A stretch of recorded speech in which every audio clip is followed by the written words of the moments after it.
Okay, twagiye. Internet does not forget. Allo, kucyongereza cyacu cyaduhenze uba wakiranguye yigira. Twagiye.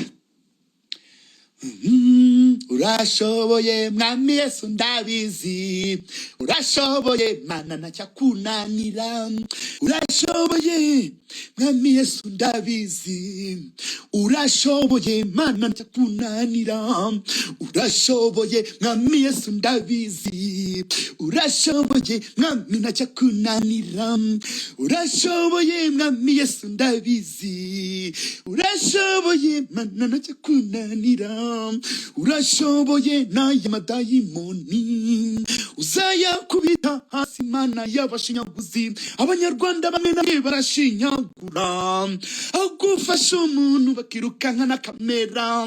Ese mana kamera ibona gutse mana baba bari gushaka viyuzi birizariza bakongera bakitatatata mana yo mw'ijuru. Ujye ubareba mana urashoboye gutwara umuntu kwa muganga mana bagahita bamutunga kamera agaragurika arembye. Ese mana we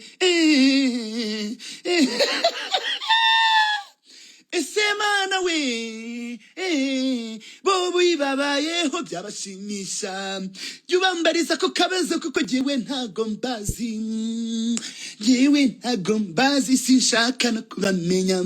Abashinyaguzi mana simba bashaka indyarya z'abami mu banyarwanda, indyarya zaragwiriye mana ngo umuntu bamuhaye amezi 3 ngo batarishyura inzu kandi harabatanze amafaranga y'ubufasha.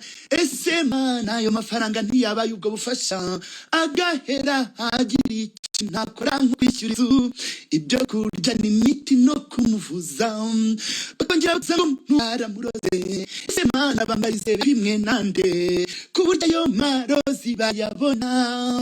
Ese mana abantu bikorera kamera nishinge cyangwa se n'abaganga turambiwe uburyarya buri muri imihanda.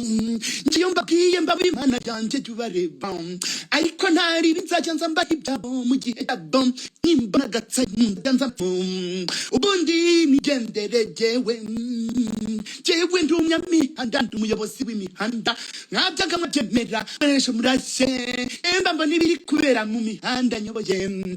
Abona bamwe bari gushinyagura ye content zarabuze ubu ni njyewe bagiye kwambara n'umurwayi urwaye n'aya mpano wirongoreye umuntu agashyiraho kamera niba content mu mihanda.